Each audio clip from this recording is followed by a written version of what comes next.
Hello friends, I am Arpit and I am here with today's analysis. Today is 20th of March and we are going to cover two very important topics which are in news. The water crisis in Bengaluru. Well, Bengaluru and water has an age-old relationship. Last year we saw floods in Bengaluru, now we are seeing water crisis in Bengaluru. What is the reason why Bengaluru is suffering this? The main reason is short of rainfall. Actually, last year 18% less rainfall was there in Karnataka. Apart from it, the nature of aquifers and the patterns through which it gets filled and emptied is another reason for its menace right now. Well, adequate efforts need to be taken because we are in an El Nino year where we can expect further reduction in rainfall in this year. Presently, Bengaluru is short of 500 million liters of water per day. That has to be filled before the summer sets in. Next is the gender pay gap. Now, the World Bank has released a report in which it clearly states that women earn 77 cents for every man earning $1. Means there is a gap of 23 cents. World Bank is not the first such organization to release such kind of observations. ILO has earlier released such kind of observations where women are earning less than men. And this becomes a basis for gender inequality all across the world. The reason is women are not into jobs much, women are not into high paying jobs if they are, and there are socio-economic reasons behind that where women are considered as burdened and not economic assets. Their education and upbringing is not focused upon. So these needs to be filled if we need to live in a more gender inclusive world. Now let's get started with the first topic, that is water crisis in Bengaluru. You might have all seen on social media by now. The companies over there, they are giving notices to their employees that you work from home or you go to your respective hometowns, you work from there. People are going to the malls to use the toilets, standing in long queues to get very few liters of water which will only suffice the minimal needs. And there are many much stories of these kind of hardships presently Bengalurians are facing. Bengaluru, known to be the IT capital of the world, the startup capital of the world, facing such kind of problem is obviously a paradox. What is the intensity of this problem? Bengaluru is facing a shortage of 500 million liters of water every day, which is about a fifth of city's daily total demand. And as the summer is approaching, summer is setting in, the demand for water will increase. No doubt about this fact. And when this amount will increase, the problems will also increase if adequate steps are not taken right now. Now, another question which comes to my mind is that is this problem limited to Bengaluru only? Well, sadly, this problem is not restricted to Bengaluru, and the entire state of Karnataka is facing this. Adjoining Telangana and some parts of Maharashtra are also facing water scarcity. But due to the high intensity of urbanization there in Bengaluru, this problem is highlighted more over there. A lot of people from outside have come and are residing in Bengaluru, raising the demand of water and other amenities as well. So the problem is more intense over there because more people are suffering in Bengaluru as compared to the adjoining areas. So what is the root cause of the problem? See, it has nothing to do with structural, I would say, shortcomings like drainage system is weak, water is getting leaked out, lakes are drying up. No, these things did not trigger the problem, although these are the problems with Bengaluru. But these did not trigger the problem. The main reason behind this is lack of rainfall. Lower than normal rainfall in the area in the last 1 year. And how much lower it is? It is 18% lower. And second is the nature of underground aquifers in the region. Nature of underground aquifers means they get filled very fast and they get emptied very fast. It is not like the aquifers in North India when they get recharged or they get filled, they can sustain water for good 2 to 3 years. No. Here, the nature of aquifers is different. It is basically rocky in nature. That is Deccan Plateau. So, this nature of aquifers and less rainfall, actually, both of these factors have led to this situation, which can intensify in the upcoming summers. How much rainfall deficit is there? Actually, there is 18% rainfall deficit, the least since 2015. Now we need to understand a pattern over here. 2015 was an El Nino year. 2024 is also an El Nino year. We have entered 2024 with an El Nino in place. El Nino is a situation where less rainfall happens in the country. And this year it is expected that this figure is going to be much higher due to El Nino. Means the rainfall deficit will be more than 18% according to many scientists, many reports, because El Nino years there is less rainfall in the country overall. Now Karnataka receives bulk of its rainfall from southwest monsoon, and southwest monsoon is going to be weak this year due to El Nino. So this is going to impact more. So if steps are not taken right now, problems can be much worse in the times to come. And this is the time where summer has not set in. Summer will automatically increase the demand. Now, was Karnataka the only state to witness deficit in rainfall last year? No, Karnataka was not the only state to witness deficit in rainfall. There was deficit in rainfall in Kerala also. 34% deficit it was there. Bihar, Jharkhand, Eastern Uttar Pradesh had almost 25% deficit. So there was deficit in rainfall in these states also. But as I said, the nature of aquifers in Karnataka, that is the Deccan Plateau region, is different as compared to the aquifers in North Indian states. So these states are not impacted as such. But Karnataka and adjoining Telangana, Andhra Pradesh, they have been impacted. Why only Karnataka is impacted? The nature of underground aquifers in the area is the reason. South India has a very different kind of aquifer system. It is very rocky.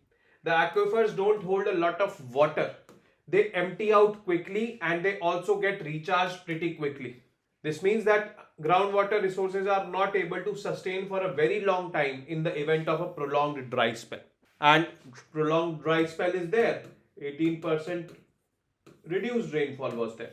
This is very different from the aquifers in North India. That is why, despite having deficit rainfall in North India, 25% deficit rainfall in Bihar, Jharkhand or Eastern Uttar Pradesh, you've seen, this kind of problem has not come over there because the aquifers in North India, they are of different nature. They are more spongy. They are able to hold water for a longer period of time. But the aquifers here, since they are rocky, they are not able to hold water for a long period of time. Now, with the 18% deficit in rainfall, how have the reservoir levels been impacted? This is also, a fact which you should know. Now, latest data from Central Water Commission shows that Karnataka reservoirs are currently holding water at only 26% of their full capacity. Let's suppose the full capacity is 100 liters. So presently 26 liters is there in the aquifers below Karnataka, which is at least 10 percentage points lower than what is expected at this time of the year. At this time of the year, it is expected to be around 36%, but it is 26%. So this reduced capacity of the aquifers definitely is contributing to the problem which we are seeing in Bengaluru nowadays. So what should be the ideal capacity? Instead of the nearly 8.8 billion cubic meters of water that is expected in Karnataka's reservoir at this time of the year, only 6.5 billion cubic meters is currently available. So this is what the shortfall is. 8.8 minus 6.5, roughly 2.3 billion cubic meters is the shortfall. This is somewhere around 26% of the capacity, and this is 36% of the capacity, which should have been there ideally. Are reservoir levels of Karnataka only falling? No, it's not just Karnataka's reservoirs which are falling down. Neighboring Telangana is, they're in a far worse condition. But as I said, that due to this urbanization which is more in Karnataka, specifically Bengaluru, people are residing more, the population density is too high in Karnataka. So Karnataka is being impacted more adversely as compared to Telangana. But Telangana also, the aquifer levels, the reservoir levels, they are also falling over there. But the rate of fall, we can say, is more in Karnataka because of this increased urbanization or increased concentration of population, particularly in Bengaluru. Now, it is not just Karnataka's reservoirs that have been below the normal water levels. Other states in South India are facing the same problem, like Telangana being in a far worse situation. But the demands in Karnataka are different and its reservoirs are depleting faster than those of neighboring states. Why? Because urbanization. Clearly, the state is being forced to draw more from the reserves even before the start of summer season. The state might be staring at an even bigger water crisis because if the demand goes up, which definitely will be going up in summer months, not just from households but also from industry, agriculture and hydropower sectors, problem will be more intense. This is likely to continue till the monsoon rains arrive, hopefully in the first or second week of June, and that too we can hope in an El Nino year, and we can desperately hope in an El Nino year. This is what the situation is. Are other structural issues also responsible? We might have heard about these kind of structural issues, like there is a lot of unregulated construction happening in Bengaluru, a lot of concretization is there, the lakes over there have dried up, the hindrances are there in natural underground water flows and all. These kind of things are also common with Bengaluru. Are is the problem, is the current problem due to these kind of structural factors? Actually, no. These structural factors are there, but they have not triggered this problem. This problem has primarily been triggered by the lack of rainfall and the nature of aquifers, natural reasons.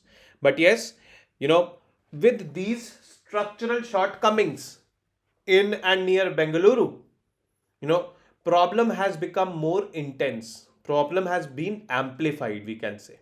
So let's suppose due to less rainfall and the nature of aquifers was there, and the lakes would not have dried up, the people would have an alternate source of water. Maybe the problem would not have been there, or if it would have been there, it would not have been there of such magnitude.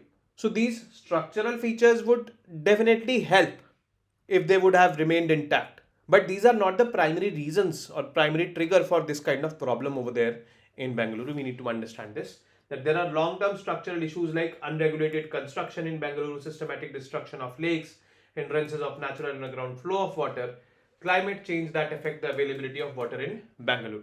But these do not seem to be the immediate triggers for this particular ongoing event. What I meant to say was that if these problems would not have been there, for example, the lakes would not have been destroyed, they would have been there. So in a situation like this, which is there presently, people would have got some relief with the water from the lakes over there. But now the situation is that this problem is also there, lack of water, and the lakes are also not there. So there is no alternate source for compensating this lack of water or scarcity of water. So this is what I meant to say. That is why these kind of systemic failures are a problem. They should not be there. But we need to understand that for the current situation, current problem over there in Bengaluru, these structural faults or structural failures are not responsible. What should be done? Water should not be considered as a free resource by the citizens. There is this general perception that water free, of course it is. So we waste a lot of water also in our households and all. If we have leaking taps, तो ठीक है चलो क्या फर्क पड़ता है? How does it matter? But that mindset has to change. With the growing population, climate change, and other geographical, I would say, phenomenons like El Nino, when they are there in place, definitely pressure on water resources will increase. And we as humans need to understand that this basic commodity, that is water, which is very much essential for our survival, needs to be conserved and used diligently and carefully. So this is there which needs to be taken into account. The level of sensitization and awareness should increase. Governments at all levels should be coordinating their efforts to conserve water at one of the basic resources for survival at all levels. I mean to say, whether the national government or the state government or the local government, all should be looking forward and coordinating their responses for conservation of this precious natural resource. Then next is planned and sustainable development with water conservation in focus. This should be there. If a new city is coming up or a new township is coming up, then adequate measures for water conservation and all should be done. A separate storm water drainage should be there, which should be recharging the aquifers and the underground reservoirs, separate drains for domestic sewage and all. And most importantly, water treatment plants should be there. Provisions for reuse of wastewater should be there in all urban and rural areas in the country. And this is what ODF plus entails. Reuse, circularity should be maintained. So this is what all can be done in order to conserve water. This is going to be the most precious natural resource for human beings in the time to come. So we should act now to save the future. That is simple as that. Next is gender pay gap. Now, according to a World Bank report, women are earning 77 cents as against $1 earned by males all across the world. Now, this gap, 77 cents and $1, definitely is translating to other kind of inequalities. That is overall gender inequalities. One of the features of gender inequalities is pay gap. So, this report has found out by this World Bank. The difference has been cited in the past also as an example of gender pay gap, women earning less than men on average. So we might have heard about this concept, equal pay for equal work.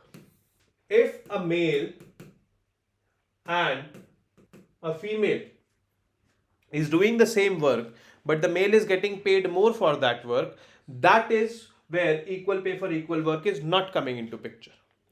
But gender pay gap should not be considered as equal pay for equal work is not there. Overall, on an average, the pay given to the males or the money earned by males is more than the money earned by females. On an average. It is not about equal pay for equal work. On an average it is. So that is why this on average it is written. Different figures have also been given for over the years across various reports. And this is not the first such kind of report. Now, International Labour Organization, ILO, terms the gender pay gap as measurable indicator of inequality between women and men. As I said, that this is an indicator which clearly depicts inequality. How is the gender pay gap calculated? According to ILO, gender pay gap is defined as the gap between the average wage level of all women and all men working in the labor market for a monthly salary, hourly or daily wage. Means whether you are in regularized income or regularized work or irregular work. Average income of a male versus average income of a female. This is taken into account to find the gender pay gap. This gap is not the wage gap between a man and a woman with the same observable characteristics doing the same work. It is difference between the average wage levels of all working men and women. This is what I have been trying to say, and this is multiple times I have said this.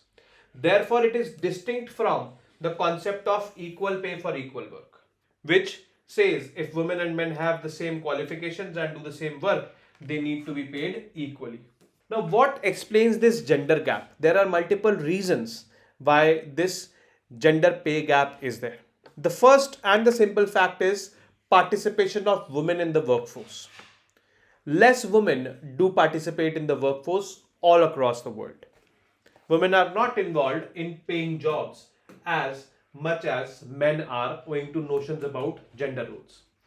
The labor force participation rate, LFPR. LFPR is defined as people who are there in the labor force or who intend to be there in the labor force, who want to work, who are seeking employment upon the total population. That is labor force participation rate. It is the number of people looking for work or working already and above 15 years of age divided by the total population.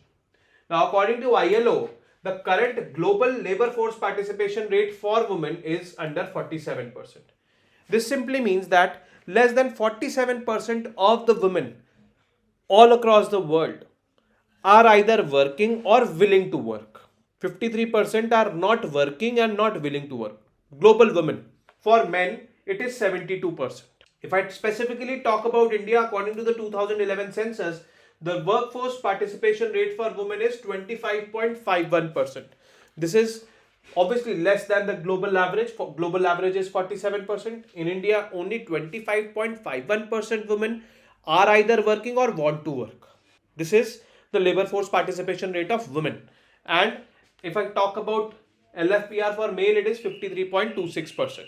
Other institutional and socio-economic issues, the view that men should be breadwinners, lower investments in women education, and issues of safety in commute and the workplace are other reasons why women are not participating in earning money or women are not participating in economic activities.